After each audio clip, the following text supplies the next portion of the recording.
بسم الله الرحمن الرحيم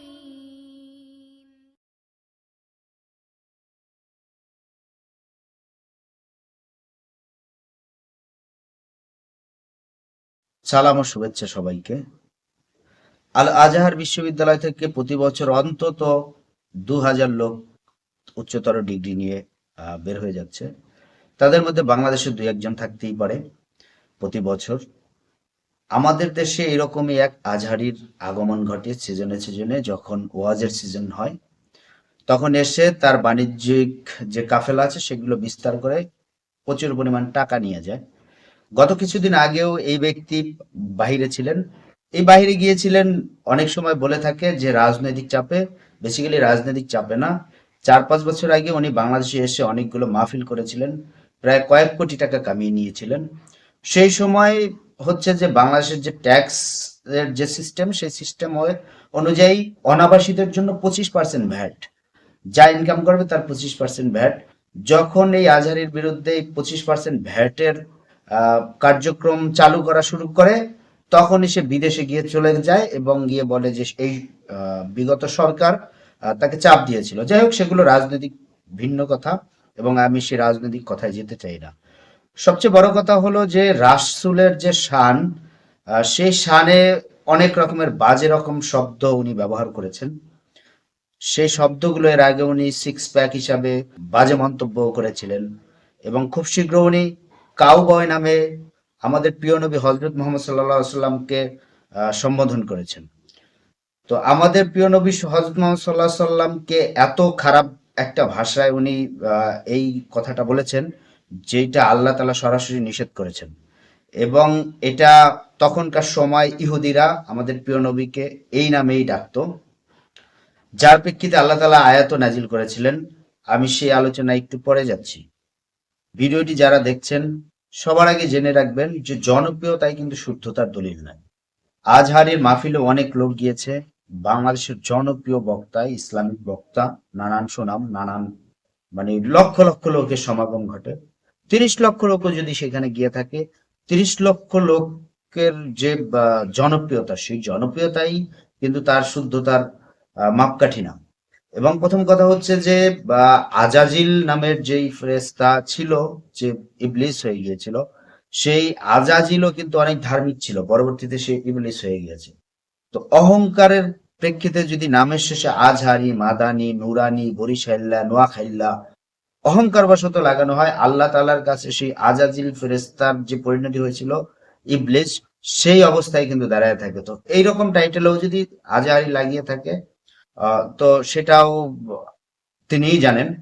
কিন্তু যত জনপ্রিয়তাই থাকুক, একটা মানুষ কোরআনের বিরুদ্ধে কথা বলবে, কোরআনের একটা হরফও যদি কেউ অস্বীকার করে, একটা আয়াত অস্বীকার করে, তাহলে আমরা জানি সে কাফের হয়ে যায়।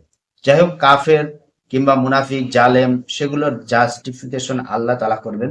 কিন্তু আল্লাহ তাআলা আল্লাহর কোরআনকে অস্বীকার করার ক্ষেত্রে, না মানার ক্ষেত্রে যেই আহ ঘোষণা দিয়েছেন, যে শাস্তির হুঙ্কার দিয়েছেন, এবং আমাদের প্রিয় নবী হযরত মুহাম্মদ সাল্লাল্লাহু আলাইহি সাল্লামকে কটূক্তি করে এবং খারাপ ভাবে কটূক্তি করার জন্য আল্লাহ তাআলা কি বলেছেন, বিশেষ করে এই উনি যেই কাউবয় বলেছে, সেই শব্দটাকে আল্লাহ তাআলা সূরা বাকারার 104 নম্বর আয়াতে সুস্পষ্ট ভাবে বলেছেন যে তখনকার যে ইহুদিরা আমার প্রিয় নবীকে এই রাইনা বলে ডাকতো। তো তারই প্রেক্ষিতে আল্লাহ তাআলা আয়াত নাজিল করেছেন। সূরা বাকারার 104 নম্বর আয়াতে আল্লাহ তাআলা সুস্পষ্ট ভাবে বলেন, ইয়া আইয়ুহাল্লাযীনা আমানু লা তাকুলু রাইনা ওয়াকুলু উনজুরনা ওয়াসমাউ ওয়ালিল কাফিরিনা আযাবুন আলীম।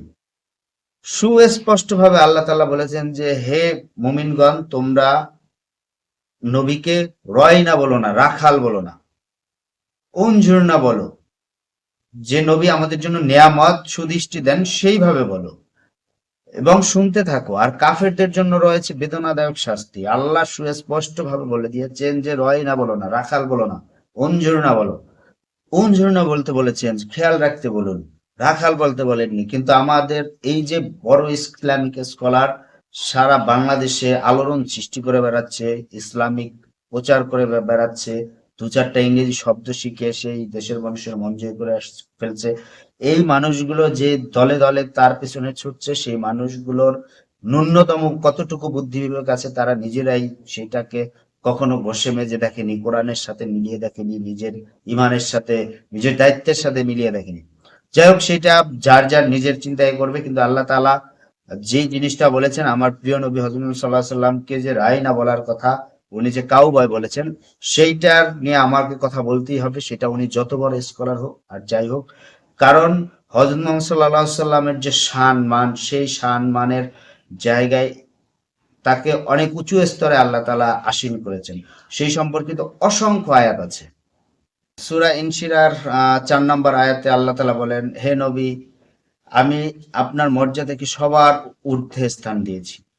মানে আল্লাহ তাআলা কত ঊর্ধ্বে মর্যাদা দিয়েছে সেই সম্পর্কে বলা আছে। আর আমাদের এই যে ইসলামিক তথাকথিত ধর্ম ব্যবসায়ীরা আমার প্রিয় নবীকে রাইনা বলছে, কাউবয় বলছে। এটা একজন সাধারণ মুসলিম হিসাবে কেউ মেনে নেওয়ার মতো না। যে ব্যক্তি কোরআনকে অস্বীকার করছে, কোরআনকে অবজ্ঞা করছে, কোরআনের হুকুমকে অমান্য করছে, তার পিছনে লক্ষ লক্ষ মানুষ। আল্লাহ তাআলা অবশ্যই এ সম্পর্কিত অনেক কথা বলেছেন, যে আমি এর আগেও পূর্বে ভিডিও বানিয়েছি, যে অধিকাংশ লোক তোমাকে বিপথে নিয়ে যাবে। অধিকাংশ লোকের মতো যদি চলো তাহলে তারা বিপথে নিয়ে যাবে। তো এই যে অধিকাংশ লোক ছুটছে, কোথায় ছুটছে? গন্তব্য নাই, কিছু নাই, কি দু চারটা আয়াত বলে দিয়ে, দুই কয়েকটা ইংরেজি বলে দিয়ে একটা মানে বিরাট জনপ্রিয়তা, বিরাট ইসলামিক স্কলার, কিন্তু এত বড় একটা কথা উনি প্রকাশ্যে বলেছে এবং লক্ষ লক্ষ মানুষের সামনে বলেছে, যেই লক্ষ লক্ষ মানুষ ওনার এই কথা দ্বারা প্রভাবিত হয়েছে। সেই লক্ষ লক্ষ মানুষের সামনে ওনার তওবা করা উচিত। এবং সেই যদি উনি নিজেই তওবা করে থাকে, শুকরিয়া, কিন্তু উনি যেহেতু অনেক মানুষকে প্রভাবিত করে থাকে, সেহেতু ওনার সেইভাবেই তওবা করা উচিত, যাতে যে মানুষগুলোর দ্বারা মানুষগুলোকে উনি আলোচনার মাধ্যমে প্রভাবিত করেন, ওনার তওবার মাধ্যমেও যে উনি এই কথাটার জন্য দুঃখিত, লজ্জিত, সেই জন্য ওনার ওইভাবেই তওবা করা উচিত। আর যদি উনি অহংকার বশত সেইটাকে এড়ায় চলেন, তার বিচার আল্লাহই করবে এবং আল্লাহই সর্বশ্রেষ্ঠ। কিন্তু আমি আজকে এই কথাগুলো এই কারণেই বলছি যে হাদিস নিয়ে অনেক ধোঁয়াশা আছে, অনেক হাদিস মানা না মানা, কিন্তু আমার প্রিয় নবীর ক্ষেত্রে কোনো আপোষ নাই। কারণ নবীর কথা বলে নবীকে অপমান করবে, সেই জিনিসগুলোকে মেনে নেওয়া খুব কঠিন। একই আলোচনায় দেখেছি যে উনি কোরআন থেকে প্রেসক্রিপশন নেওয়ার উপদেশ দিচ্ছেন। মানে উনি নিজে সেই আলোচনার মধ্যে, সেই মঞ্চে থেকে কোরআনের প্রেসক্রিপশন ভঙ্গ করে উনি কোরআন এর থেকে প্রেসক্রিপশন নেওয়ার কথা বলছেন। খুবই মানে এটা দুঃখজনক। এখানে স্বয়ং আল্লাহ তাআলা সরাসরি নিজেই বলেছেন যে আমার নবীকে রয়না বলো না। সেখানে এইরকম ধর্ম ব্যবসায়ীরা মানুষকে প্রভাবিত করে, তাদের যে ব্যবসায়িক যে কৌশল, সেগুলো ঠিকই হাতিয়ে নিচ্ছে, কিন্তু সাধারণ মানুষের সাথে এক রকমের তামাশা করছে, অন্যদিকে ধর্ম থেকে বিচ্যুতিও ঘটাচ্ছে। এই যে কত মানুষকে মানে একটা কথার দ্বারা সে প্রভাবিত করে ফেললো, এবং খুবই এটা যেগুলো খুবই সিরিয়াস কথা হয়, তো তার মাধ্যমে এই মানুষগুলোকে এক রকমের যারা এই কথাটাকে বিশ্বাস করবে ওনার কথা শুনে, প্রত্যেকেই হচ্ছে যে এই যে কোরআন থেকে বিচ্যুতি হয়ে গেল। এটা খুবই একটা বেয়াদবিমূলক কথাবার্তা, যার জন্য আহ, এই মিজানুর রহমান আজহারীর এই দেশের মানুষের কাছে এবং ধর্মপ্রাণ মানুষের কাছে প্রকাশ্যে তওবার স্বীকার করা, কারণ তার দ্বারা মানুষ প্রভাবিত হয়।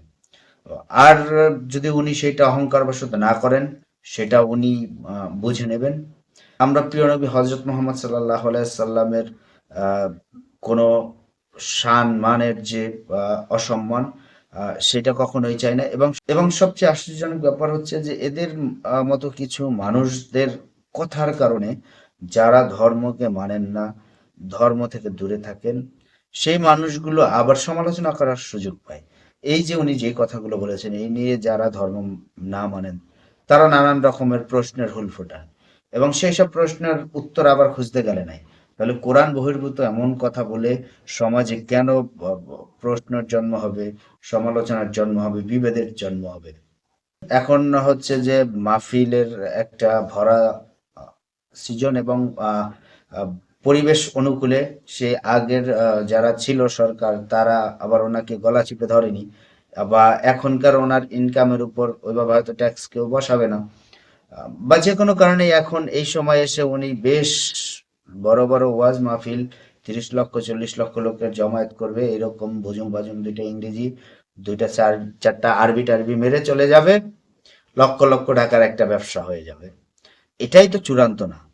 এই যে যে ব্যবসায়িক যে মনোভাব ধর্ম প্রচারের ক্ষেত্রে যদি প্রকৃতভাবে হতো, এই যে কথাগুলো হচ্ছে এই কথাগুলো কিন্তু ওনার কান পর্যন্ত পৌঁছানোর কথা, এবং উনি নিজেও জানেন, নিজেও হয়তো অজ্ঞাতবশত উনি বলে ফেলেছেন মঞ্চে কথার প্রেক্ষিতে, কিন্তু তার জন্য ওনার সরি বা দুঃখিত বলা উচিত।